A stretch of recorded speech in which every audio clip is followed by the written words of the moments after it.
அரசியல் கட்சிகளுக்கு ரகசியமான நன்கொடை வழங்கும் தேர்தல் பத்திர முறை ரத்து செய்யப்பட்டு அடுத்தடுத்த திருப்பங்கள் அரங்கேறி வருகின்றன. தேர்தல் பத்திரங்கள் தொடர்பான விவரங்களை வெளியிட உச்சநீதிமன்றம் அதிரடியாக உத்தரவிட்டதை தொடர்ந்து வேறு வழியில்லாமல் எஸ்பிஐ தேர்தல் பத்திரங்கள் அளித்த நிறுவனங்களின் பெயர்கள், அளிக்கப்பட்ட தொகை உள்ளிட்ட விவரங்களை வெளியிட்டுள்ளது. தேர்தல் பத்திர விவகாரத்தில் நடைபெற்றுள்ள மிகப்பெரிய மோசடி என்ன?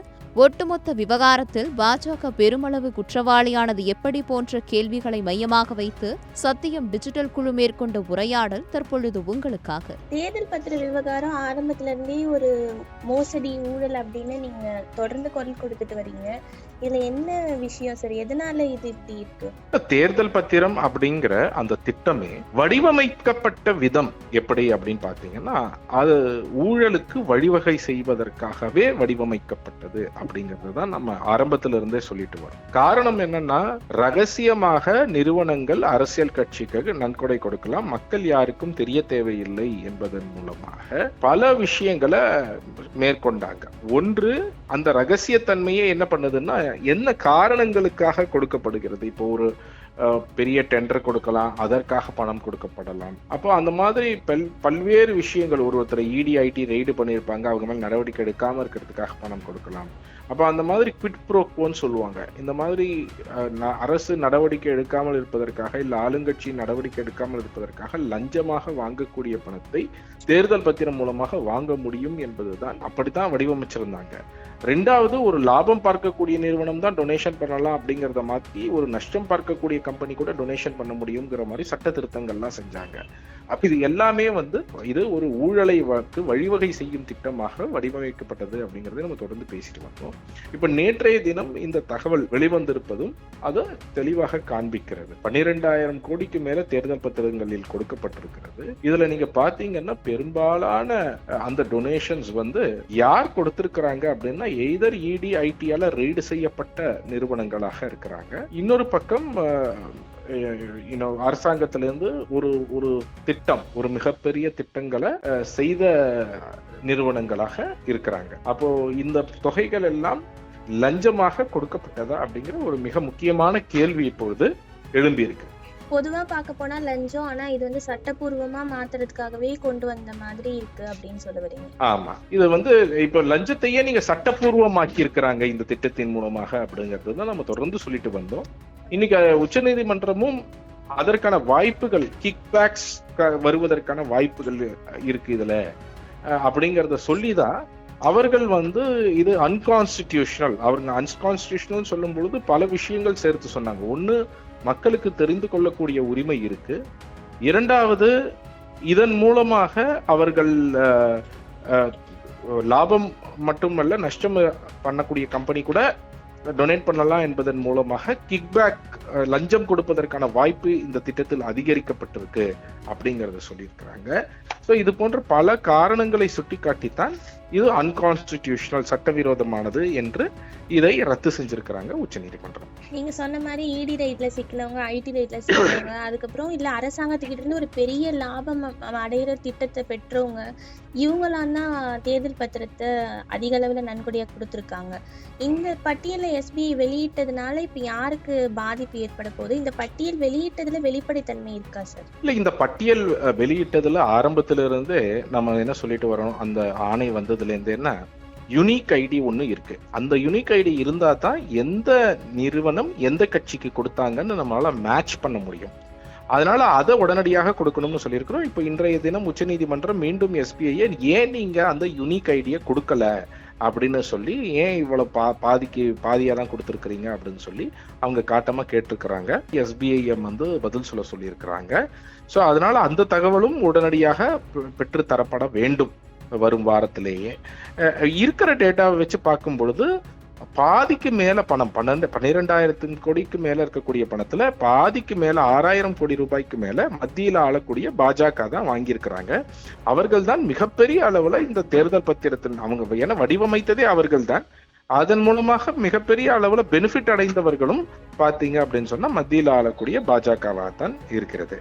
இரண்டாவது பாத்தீங்க அப்படின்னு சொன்னா, கொடுத்த நிறுவனங்கள்ல ஒரு 4 நிறுவனங்கள் மட்டுமே, future gaming and hotel services private limited, Megha engineering ஒரு கம்பெனி, குவிக் சப்ளை செயின் ஒரு கம்பெனி, ஹல்தியா எனர்ஜின்னு ஒரு கம்பெனி. இது போன்ற 4 நிறுவனங்கள் மட்டுமே நீங்க பாத்தீங்கன்னா கிட்டத்தட்ட 3000 கோடி ரூபாய்க்கு மேல, அதாவது 25%, 1/4 நன்கொடைகள் இந்த 4 நிறுவனங்கள் மட்டுமே கொடுத்திருக்கிறாங்க.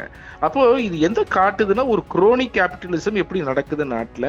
ஒரு மிகப்பெரிய, நீங்க ஒரு கட்சிக்கு ஒரு நிறுவனம் 1 கோடி கொடுக்கலாம், 5 கோடி கொடுக்கலாம், அந்த மாதிரி கொடுக்கறதெல்லாம் பார்த்துருக்கிறோம். ஆனா ஆயிரக்கணக்கான கோடி ரூபாய் ஒரு நிறுவனம் எதற்காக ஒரு அரசியல் கட்சிக்கு டொனேஷன் கொடுப்பாங்க அப்படிங்கறத நீங்க யோசிச்சு பார்த்தீங்க அப்படின்னு சொன்னா, அதற்கு பின்பு கண்டிப்பாக இந்த ஊழல் தான் ஒரு மிகப்பெரிய காரணமாக இருக்கும் என்பதுதான் எங்கள் ஐயப்பாடு.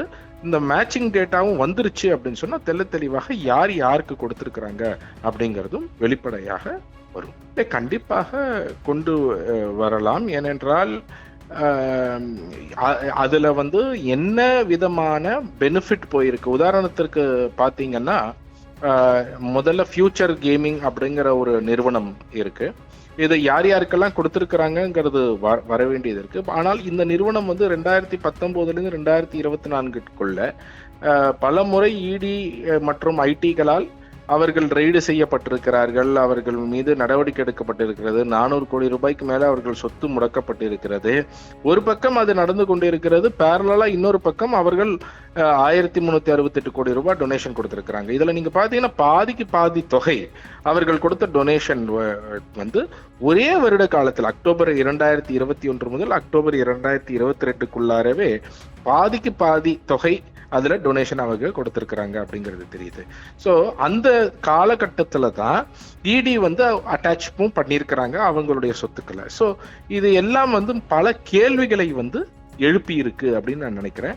அதனால இதன் மூலமாக அடுத்த கட்டமாக யார் என்ன பெனிஃபிட் அடைந்தார்கள் என்பதும் வெளிவர தொடங்கும் அப்படின்னு நான் நினைக்கிறேன். ஒவ்வொரு நிறுவனங்கள் அந்த பெனிஃபிட் வெளிவர துவங்கியவுடன் அதில் சட்டவிரோதமான வழியில யார் யாருக்கு என்னென்ன பெனிஃபிட் போயிருக்கு அப்படிங்கிறது அறிந்த பிறகு அந்தந்த ஒவ்வொரு விஷயத்திற்கும் பாஜகவாக இருக்கட்டும், மற்ற வேறு சில அரசியல் கட்சிகள் அது மாதிரி செஞ்சிருந்தாங்கனாலும் அவர்கள் ஒவ்வொருவர் மீதும் நடவடிக்கை எடுக்கப்பட வேண்டும். அவர்கள் அந்த நடந்த ஊழல்களுக்கோ இல்ல முறைகேடுகள் என்ன நடந்திருந்தாலும் அது அனைத்திற்கும் அவர்கள் மேல் நடவடிக்கை எடுக்கப்பட வேண்டும். மக்கள் மத்தியிலும் இது மிகப்பெரிய அளவில் விழிப்புணர்வை ஏற்படுத்த வேண்டும். நாங்கள் ஊழல் செய்யாத கட்சி என்று பாஜக கடந்த 10 ஆண்டுகளாக ஒரு மிகப்பெரிய அளவில் தம்பட்டம் அடித்துக் கொண்டிருக்கின்றார்கள். ஆனால் பெரும்பாலும் அவர்களுடைய ஊழலுடைய ஸ்டைலே எப்படி இருந்திருக்கு அப்படின்னு சொன்னா, அவர்கள் தகவலை ஒளித்து வைத்தால் ஊழல் ஒழிந்து விடும் அப்படிங்கிறது தான் அவங்களுடைய கோட்பாடாக இருந்திருக்கிறது. அதன் வழியாக டொனேஷன் இந்த மாதிரி நன்கொடைகளை ஒழிச்சு வைக்கிறது, பிஎம் கேர்ஸ் ஃபண்டா அதை ஒழிச்சு வைக்கிறது. அப்போ ஒழித்து வைத்தாச்சுன்னா அந்த நடக்கக்கூடிய முறைகேடுகள் எல்லாம் ஒழித்து வைத்து விட்டால் மக்களுக்கு தெரிய வராது. அதன் மூலமாக அந்த ஊழல்கள் வெளிப்படாது என்பதுதான் அவர்களுடைய வழியாக இருந்திருக்கிறது. இன்று அது வெளிவர தொடங்கி இருக்கிறது என்று நாம் நினைக்கிறோம். அடுத்ததாக அவர்கள் மீது நடவடிக்கையும் எடுக்கப்பட வேண்டும். பல நேரங்கள்ல இதில் இருக்கக்கூடிய நிறுவனங்கள் ஏற்கனவே அவர்கள் சிக்கலை அனுபவித்ததுனாலே கூட அவங்க அந்த நன்கொடைகளை கொடுத்திருக்கிறாங்கன்னு பார்க்கிறோம். அதனால அவங்க ஏற்கனவே சிக்கல்ல இருக்கிற நிறுவனங்களே பாதி நிறுவனங்களாக இருப்பாங்க அப்படிங்கிறது தான். ஏன்னா அவர்கள் செய்த முறைகேடுகள்னால இருக்கலாம், இல்ல இது நம்ம பல அனாலிசிஸ் செய்ய வேண்டியது இருக்கு. ஒரு சில நிறுவனங்கள் உதாரணத்துக்கு இப்ப ஃபியூச்சர் கேமிங்லாம் பாத்தீங்கன்னா அவர்கள் மீதான வழக்கு 2009-10 அந்த காலகட்டத்திலிருந்தே இருந்திருக்கிறது. அப்போ அவர்கள் ஏற்கனவே சிக்கலில் இருந்த நிறுவனம், அந்த சிக்கலில் இருந்த நிறுவனத்துல இருக்கக்கூடிய இப்ப அவருடைய மகன் பாஜகவிலே 2015 இணைகிறார். அதற்கு பிறகு இடி ஐடி எல்லாம் நடவடிக்கைகள் எடுக்கிறார்கள். மற்றொரு புறம் இவ்வளவு பெரிய தொகையை அவர் அரசியல் கட்சிகளுக்கு நன்கொடையாக கொடுத்திருக்கிறார். சோ சிக்கலில் இருந்த நிறுவனங்கள் மேபி அவங்க சிக்கலை காப்பாற்றிக் கொள்வதற்காக அரசியல் கட்சிக்கு ஒரு பக்கம் டொனேஷன் கொடுக்கறாங்கன்னு பார்க்கலாம். இன்னொரு பக்கம் டொனேஷன் கொடுப்பதற்காகவே அவர்களுக்கு சிக்கல் உருவாக்கப்பட்டுள்ளதா அப்படிங்கிறதையும் பார்க்க வேண்டிய அவசியம் இருக்குன்னு நான் நினைக்கிறேன். அதாவது இடி ஐடி போன்ற இன்ஸ்டிடியூஷன்ஸை இந்த மாதிரி எலக்ட்ரல் பாண்ட்ல நன்கொடை பெறுவதற்காகவே அவர்கள் மீது ரெய்டுகள் நடத்தப்பட்டதா என்பதும் கண்டிப்பாக விசாரிக்கப்பட வேண்டும் என்று நான் நினைக்கிறேன். இல்ல, கண்டிப்பாக மற்ற கட்சிகளும் கணிசமான தொகையை பெற்றிருக்கிறார்கள். ரொம்ப முக்கியமா திரிணாமுல் காங்கிரஸ் போன்ற கட்சிகள், நம்ம தமிழ்நாட்டில் திமுக போன்ற கட்சிகள் எல்லாம் மிகப்பெரிய அளவுல தொகை பெற்றிருக்கிறார்கள். இங்க திமுக பார்த்தீங்கன்னா 600 கோடி ரூபாய்க்கு மேலே அவர்கள் நன்கொடையாக பெற்றிருக்கிறார்கள். ரொம்ப முக்கியமாக சமீப காலத்தில் அவர்களுடைய பெரும்பாலான நன்கொடைகள், உதாரணத்துக்கு 2022 சொன்னோம்னா 96-97% நன்கொடைகள் வெறும் தேர்தல் பத்திரம் மூலமாக மட்டுமே வந்திருக்கிறது. அப்போ இங்கே அவர்கள் யாரிடமிருந்து நன்கொடை பெற்றார்கள், என்ன விஷயங்களுக்காக, என்ன பெனிஃபிட்டுக்காக இந்த நன்கொடைகள் பெற்றார்கள் என்பதும் வெளிவர வேண்டும். அதுவும் இந்த யுனிக் ஐடி மேட்ச் பண்றது வந்தது அப்படின்னு சொன்னா தெளிவாக தெரியும் அப்படிங்கறத தான் நம்ம பார்க்கிறோம்.